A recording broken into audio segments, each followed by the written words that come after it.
lunch class. So I have to go really quick through the slides. I don't really have that much.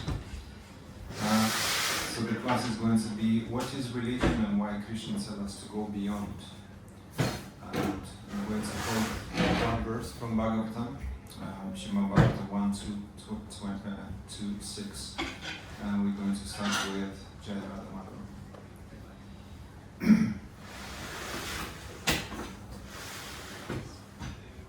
Jai Radha Madhava Kunja Bihari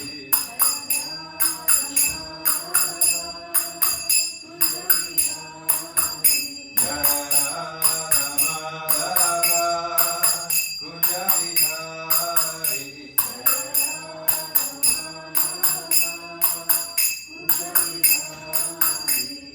Gopi Jana Vallabha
Om Namo Bhagavate Vasudevaya.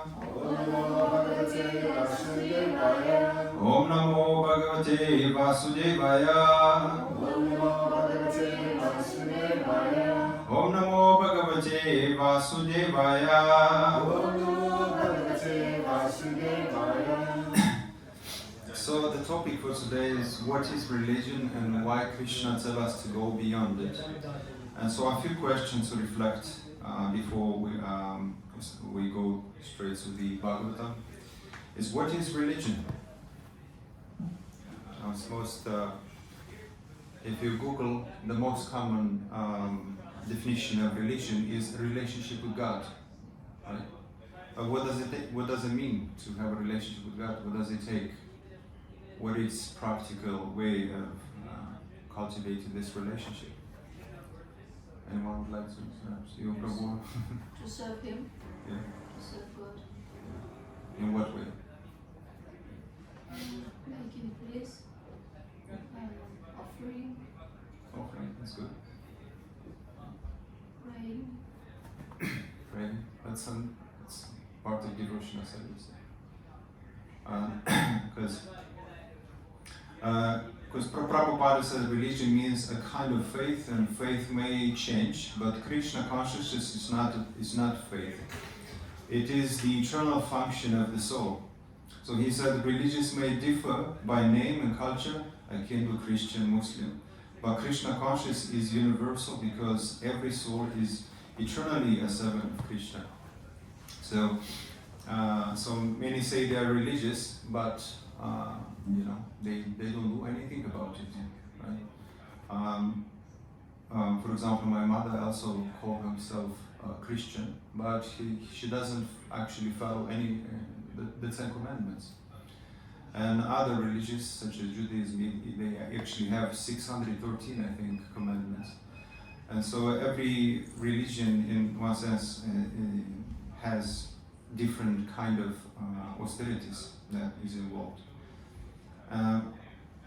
So does religion end when we put just tilak, or it begins there?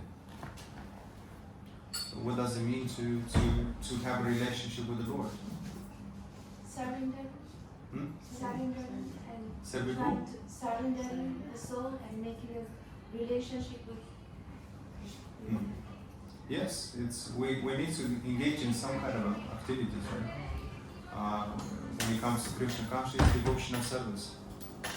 But if two people both pray, both read scriptures, both go to the temple, why does one grow in love and of God while the other grows in pride? Why is this happening? Have you ever thought about it? We mustn't use God for ourselves. I'm sorry? We mustn't use God for ourselves. So we shouldn't pray asking things. Yes, we basically approach God as a beggar, not as lovers. Guru Maharaj Shivaram Swami gave an example, actually a question. He asked, if somebody goes to school and they're not willing to study, can they get their diploma? If they go to university and they refuse to study, will they get their diploma? They're not going to get it, right? So in this sense, you might be sitting in the temple, but if you're not going to study the scripture, you're not going to practice devotional service, even though you're present, you're not going to progress. So it requires some involvement, not just sitting. So proximity doesn't necessarily guarantee relationship, because you can be sitting in the presence of a holy man, and but if you're not listening, if you don't take his instructions, that doesn't guarantee any progress. So it requires our engagement. So here is the foundation of religion, which is the most important verse that defines what religion is. It's Bhagavatam 1:2-6. Where it says, the supreme occupation dharma for all humanity is that by which man can attain to loving devotional service unto the transcendental Lord. Such devotional service must be unmotivated, uninterrupted, to completely satisfy the self. So it's not simply just faith, but actually devotional service. So that's the main criteria what it takes to have a religion. And what it means to have a relationship with Krishna is to engage ourselves in devotional service. And so the purpose says, in this statement, Sri Sutta Goswami answered the first question of the sages Namishe Ranaya. The sages asked him to summarize the whole range of revealed scriptures and present the most essential parts so that the fallen people or the people in general might easily take it up. The Vedas prescribe two different types of occupation for the human beings. One is called Pravriti Marga, or the path of sense enjoyment, and the other is called the Nivritti Marga, or the path of renunciation. So the path of engagement is, the path of enjoyment is inferior, and the path of sacrifice for the supreme cause is superior. The material existence of the living being is a diseased condition of actual life. Actual life is spiritual existence, a Brahmana Bhuta existence, where life is eternal, blissful, and full of knowledge. Material existence is temporary, illusory, and full of miseries. There is no happiness at all. There is just a futile attempt to get rid of the miseries, and temporary cessation of misery is falsely called happiness. So nowadays, sometimes we think that the absence of pain or the absence of suffering is happiness, and so we confuse that with actually real happiness. And the real happiness is the exchange of emotions between Krishna and his devotees. That's the best way to actually define what happiness is, what real happiness is. The exchange of emotions between Krishna and his devotees. Because that is eternal bliss, eternal, we can relish eternal joy, not just temporary cessation of the pain. So therefore the path of progressive material enjoyment, which is temporary, miserable, and illusory, is inferior. But devotional service to the Supreme Lord, which leads one to eternal, blissful, all-cognizant life, is called superior quality of occupation. So here, the Lord says that clearly that devotional service is superior, and any other activities is inferior. Yes, so it's good to know. This is sometimes polluted when mixed with the inferior qualities. For example, adoption of devotional service for material gain is certainly an obstruction to the progressive path of renunciation. Renunciation or abnegation for ultimate good is certainly a better occupation than enjoyment of the diseased condition of life. Such enjoyment only aggravates the symptoms of disease and increases its duration. Therefore, devotional service to the Lord must be pure in quality, without the least desire for material enjoyment. So one should therefore accept the superior quality of occupation in the form of devotional service of the Lord, without any tinge of unnecessary desire, fruitive actions, and philosophical speculation. This alone can lead one to perpetual solace in his service. Are you guys familiar with the kind of pure devotion that is required here? What is Krishna speaking about here? What are these activities that are pure? Are you familiar with the 9 principles of devotional service? Hearing, chanting, praying, remembering, serving the lotus food. So these are they're actually 64, but the 9 are the cores of bhakti. And so it starts with hearing and chanting. When we engage there is actually 10 senses.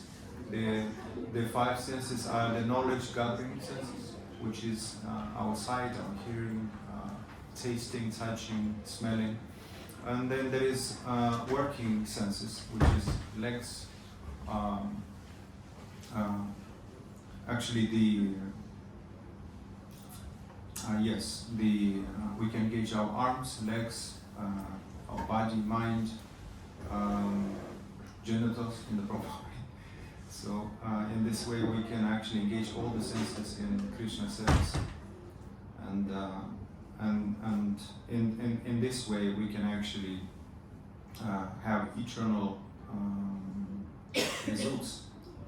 And so work for Krishna is liberates us, and work for myself, for ourselves, is what we bind ourselves into this material world.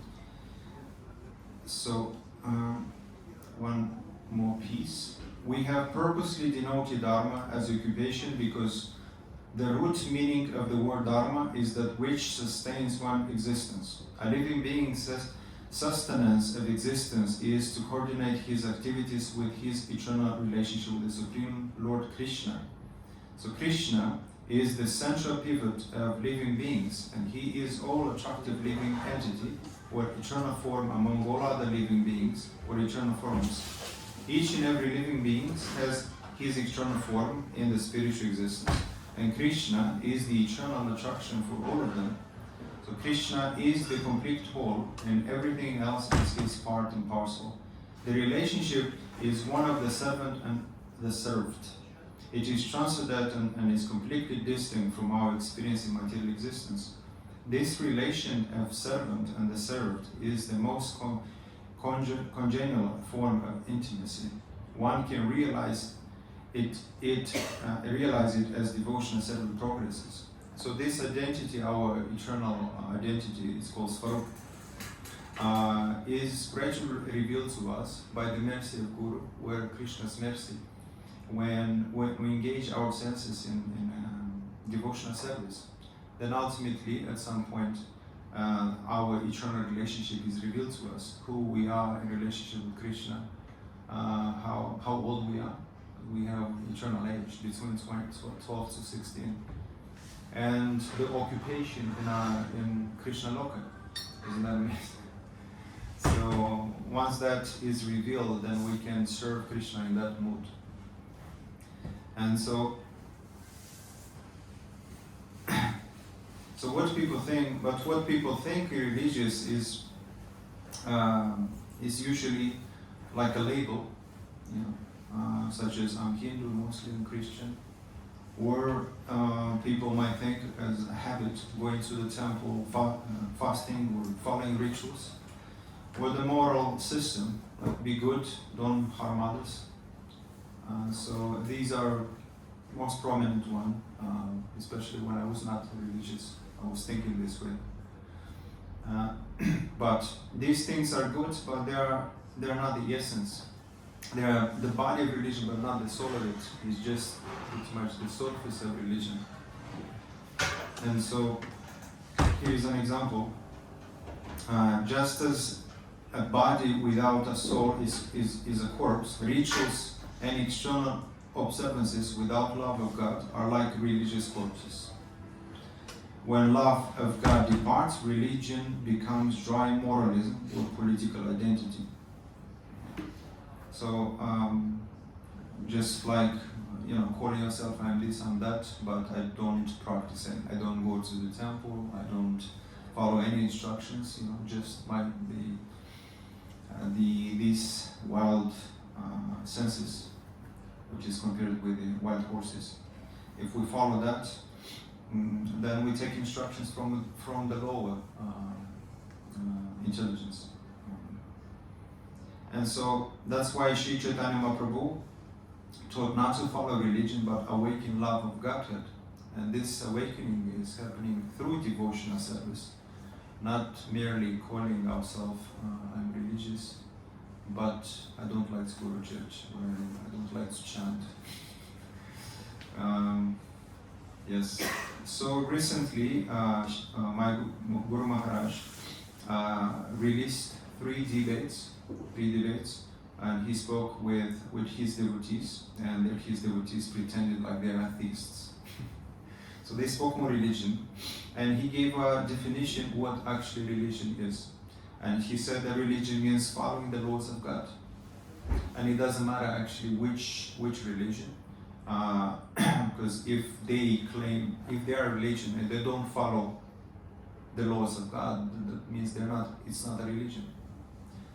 So, but Gaudiya Vaishnava adds something even deeper, that the purpose of following the laws of God is to awaken love for God.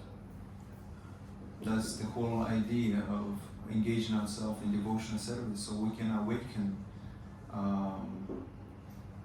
that dormant love.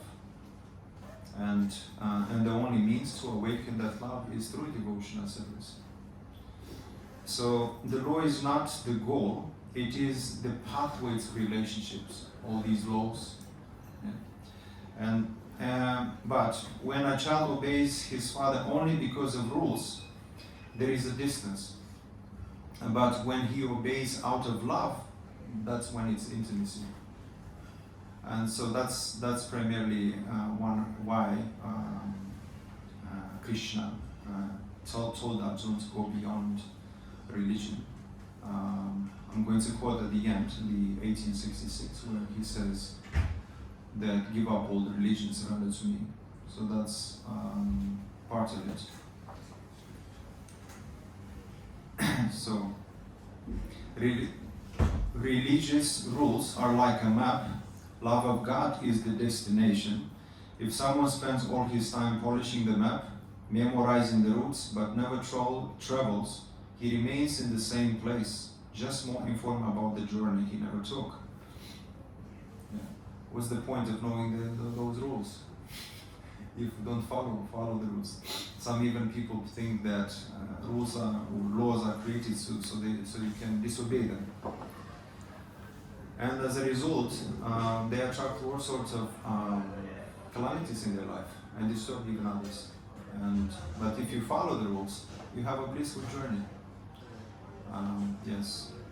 So that's what happens when we study scripture, but never develop devotion. So it's. We have to engage in devotional service if we want to awaken the dormant love.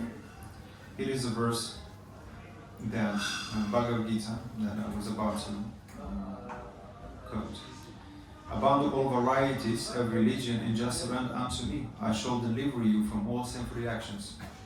Do not fear. And the Lord has described various kinds of knowledge and progress of religion, knowledge in Supreme Brahman, knowledge of the Super Soul, knowledge of the different types of worldliness and statuses of social life, knowledge of the renounced order of life, knowledge of non-attachment, sense and mind control, meditation, etc. He has described in so many ways different types of religion. Now in summarized Bhagavad Gita, the Lord says that to Arjuna, and should give up all the process that has been explained to him. He should simply surrender to Krishna. That surrender will save him from all kinds of sinful reactions, for the Lord personally promises to protect him. And by surrendering, it starts with surrendering our senses. Engaging our senses in Krishna service, such as surrendering our eyes in watching favorable forms of Krishna. Discontinue to watch unfavorable content. Because these are the 9 gates, If we have the 9 gates: 2 eyes, 2 ears, 2 nostrils, the genitals, and if they are not guarded, then contaminated things enter through these gates.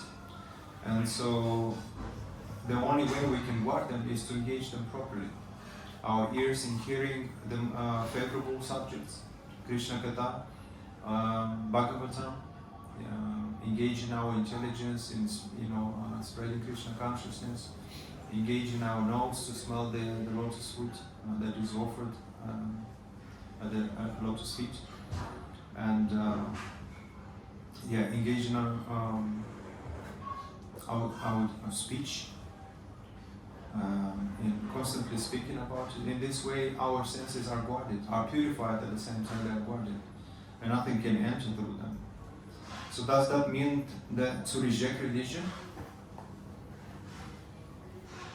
No, it doesn't mean. It's because religion is the beginning of the relationship with the Lord. So it means to go beyond its external form and embrace its essence, to surrender in love.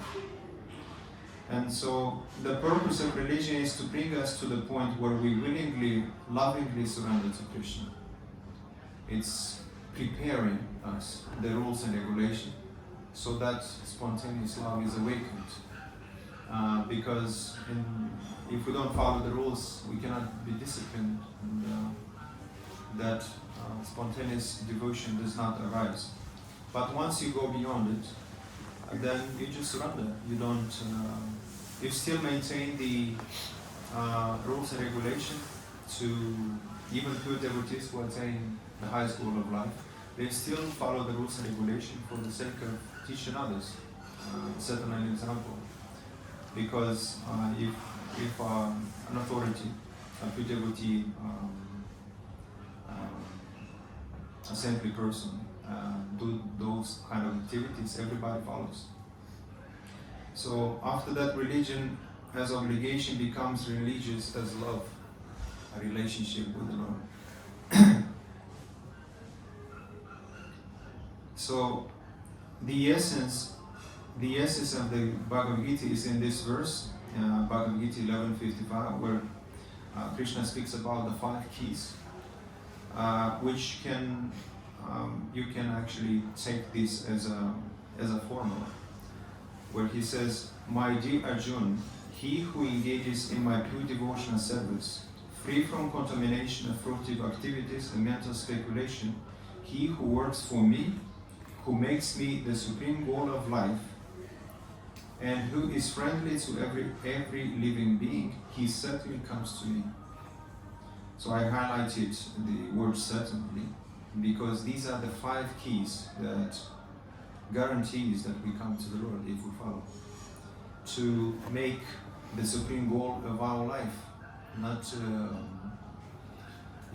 become a famous actor or whatever it might be, but to make the supreme, while we're doing our duties, whatever we do to maintain ourselves, we have to have like a higher goal, which is the Supreme Lord. So saying to be with Krishna again. So in the purpose as anyone, it's important to know, to highlight the word anyone, to remember this one, anyone who wants to approach the Supreme of all personality of Godhead and Krishna Loka planet in the spiritual sky and be intimately connected with the Supreme Personality, Krishna must take this formula as stated by the Supreme Himself. Therefore, this verse is considered to be the essence of Bhagavad Gita. So Bhagavad Gita 11:55. And question to ask: is my religion a relationship or just a routine? As sometimes we treat this as a routine, like a habit, not actually a relationship. So we do it out of duty, or because everybody else is doing it. There is no actually intimacy in that sense. So what's the difference between these two? Between a religion like as a relationship or as a routine? Because I'm going to just go through. So That's what I thought. So you can do something religiously, sort of like a set of rules that you sort of to the deity. Someone who would follow a football team, for example, you class that as like some form of religion. yeah. And obviously when you come into Krishna consciousness, it has to be a relationship and not just a routine. But you also have to follow the routine in order to get the full benefits of the relationship. Yeah, definitely.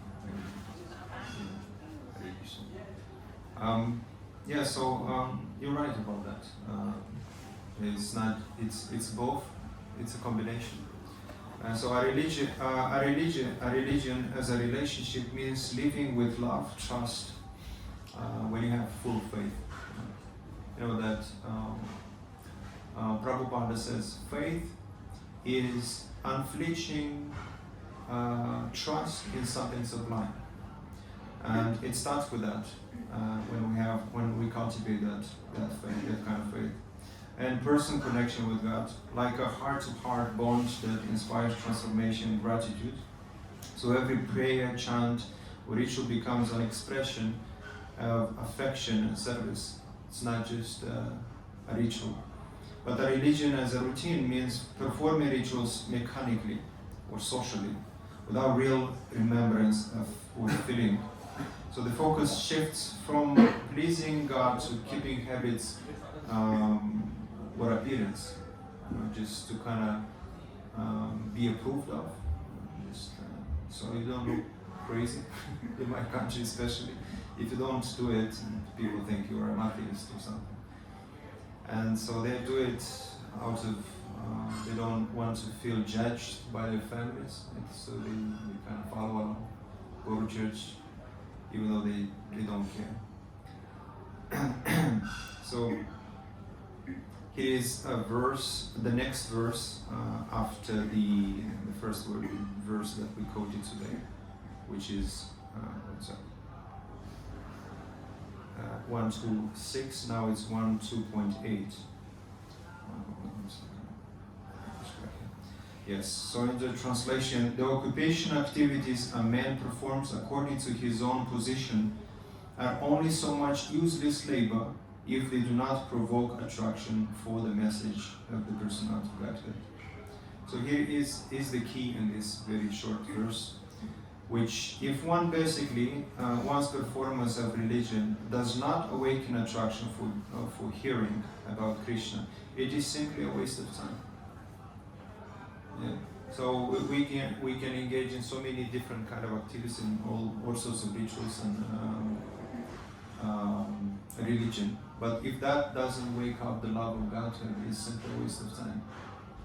And so if your religion doesn't bring you closer to Krishna, it's just a spiritual decoration of material life. Because the purpose of religion is to ultimately help us to awaken that love for God. So in the purport, it says that there are different occupation activities in terms of man's different conception of life. So the gross materialist who cannot see anything beyond the gross material body, there is nothing beyond the senses. Therefore, his occupation activities are limited to concentrated and extended selfishness, which primarily focuses on self-gratification. And concentrated selfishness centers around the personal body. This is generally seen among the lowest animals. Extended selfishness is manifested in human society and centers around the family, society, community, nation, and world, with a view to gross bodily comfort. Above these gross materialists are the mental speculators who hover aloof in the mental spheres, and their selfishness limited to the body and the mind. But above the body and mind is the dormant spirit soul, whose absence from the body makes the whole range of bodily and mental selfishness completely null and void. But less intelligent people have no information of the needs of the spirit soul. So basically there are six different consciousness, and perhaps you've heard of a few of them. And it starts with Mata. This is the first level of consciousness, like this. It has basically can't think, can't do anything. And above the Mata is senses. So some people, we won't go through all these stages of consciousness.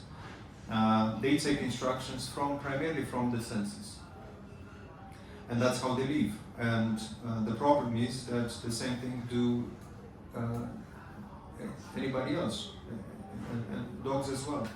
So above the senses is the mind, and above the mind is the soul, and actually intelligence. Above the intelligence is the soul, and above the soul is the super soul. So these are 6 levels of consciousness. And the way to progress through these 6 stages of consciousness is to instruct the mind first with our intelligence. And therefore we can gradually purify our heart and mind, and then we can take care of the needs of this soul. And when we realize that we're not the body, we no longer live like the body, and therefore we don't simply primarily focus on the taking care of the body, but of the body's needs, but the soul's needs. And then you can come to the platform of the highest consciousness, which is super soul, where every single thing that we do, we engage in, we trying to please his transcendental senses, Krishna senses, and in this way we become liberated. So here is an example. Imagine a hospital where patients come regularly, pay the fee and bow to doctor, but never take the medicine. So it's that's what we do when we perform religious acts without actually healing our heart through bhakti. So it's important to we're receiving some instructions, and if we don't follow, we cannot benefit. And yes, so we do not progress in bhakti. So is my spiritual practice curing my heart, or just maintaining my religious image? And sometimes we are attached to our identity, and we are protective and not willing to basically to humble ourselves to receive light. Sometimes we are like full cups, and so when we act like a full cup, no matter how much somebody is trying to pour in, it just doesn't go, and therefore we cannot receive anything, any light. If we think we are enlightened. So here is an example. It's important example about religions as a ladder. The lower rungs are moral principle and ritual duties, and the upper rungs are surrender and divine love. Perhaps the best way to look at religions, is to look at as grades. And just as grades, a person who is in the elementary school cannot go to the university because they won't get it. They're not qualified to receive knowledge from university degree. And so why can't we teach everybody universal kind of level of knowledge? Why can't we teach everybody? Because they're not qualified to hear it. If you go to an elementary school and you trying to teach high school type of knowledge, they won't get it because they're not prepared for it. But does that mean that those who are in high school should go to elementary school and kind of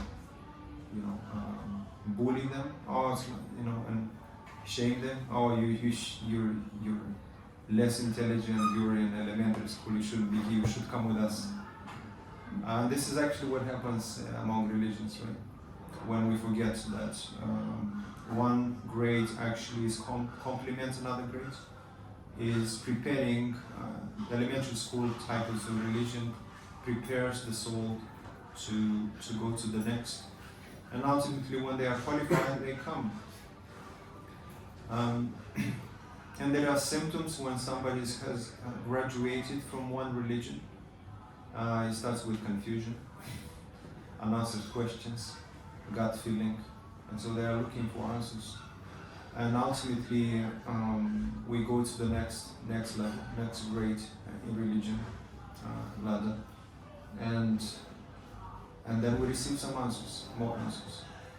And if we understand the answers, that means we are qualified to hear them.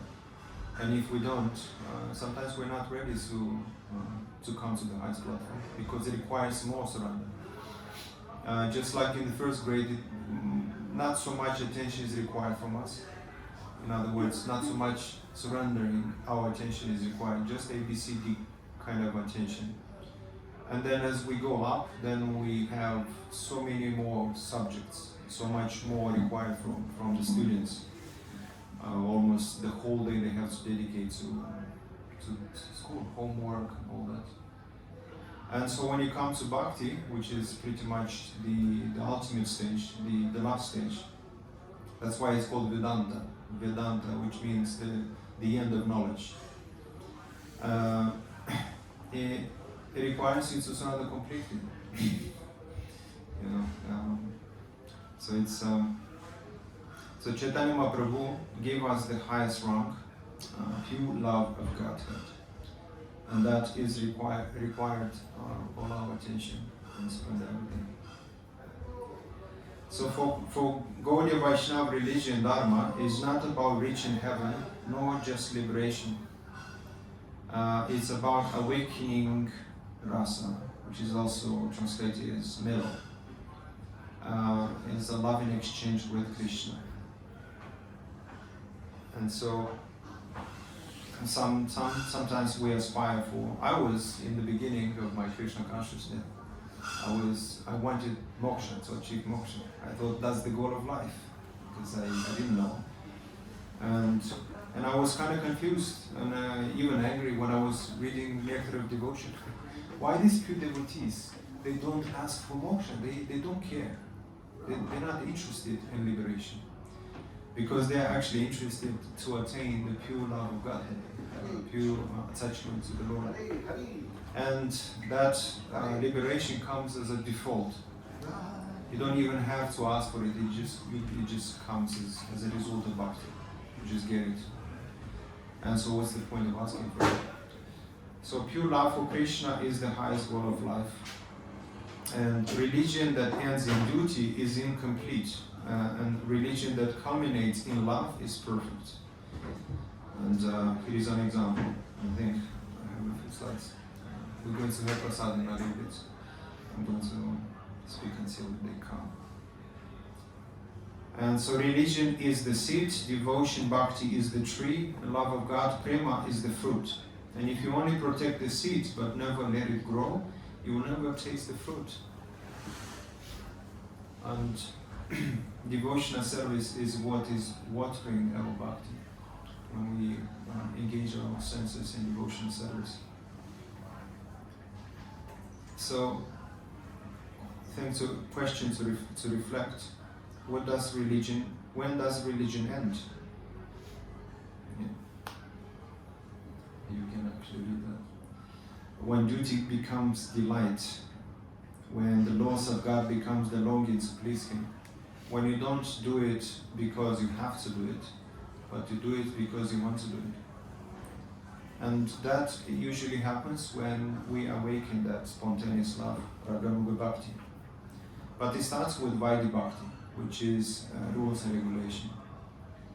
And when we perform with sincerity and humility,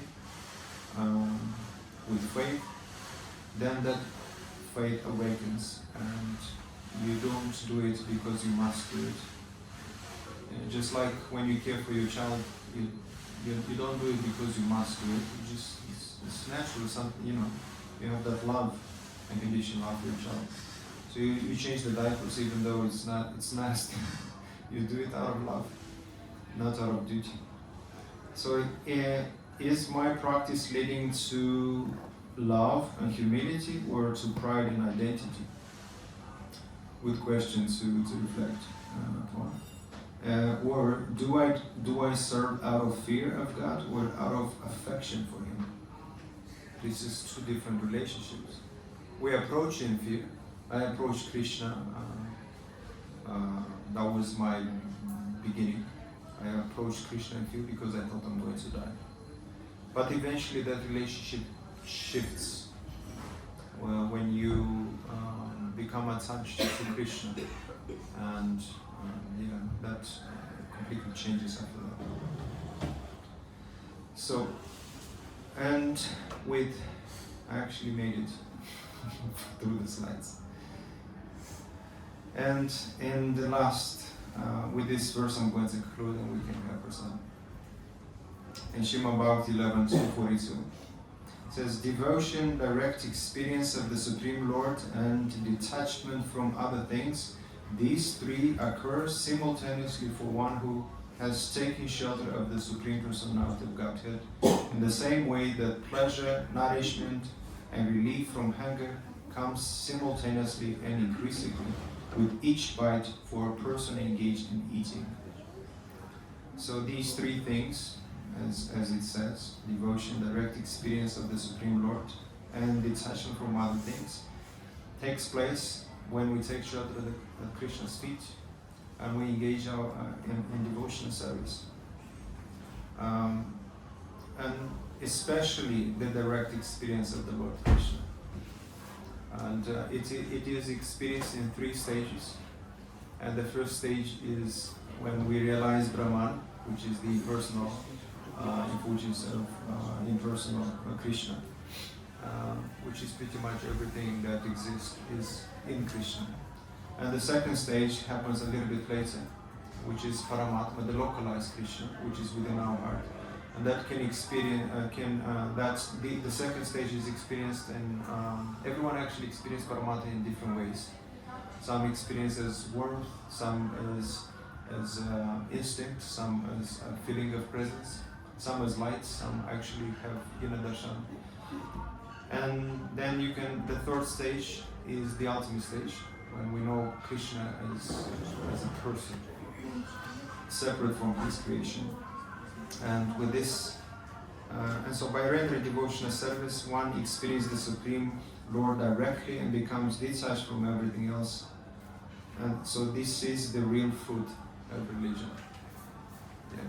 Thank you very much. Hare Krishna. And perhaps, do I have time for question or you ready to? Yeah, you can do questions. Okay. Any questions I can found qualified ones I can ask.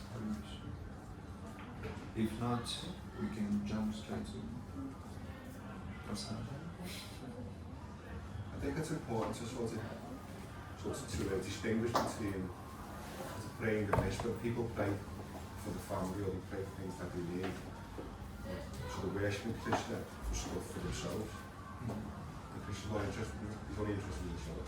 I think it's important to worship Krishna just out of feeling love for Krishna and out of gratitude with humility. So there's 2 ways you can pray from. It's important to Distinguish between the 2 and then to move more towards just pure devotion of Krishna with no attachment to anything from Krishna. Yeah, it's gradual.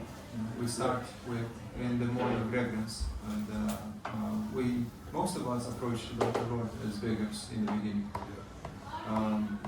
We want certain things where we can come as distressful, full of anxiety and fears, and so that's one type of devotee. The fear of God is one of the questions made me think of God. Yeah. I think it's also important to feel in the sense that if you're not giving them love and devotion, then you could fall off the cliff. Parents say that to feel. Because it's foolish not to do that. Yeah. Hare Krishna. Any more questions? Okay. Hare Krishna. We have now Prasad. We can sing Mahaprasad Govinda.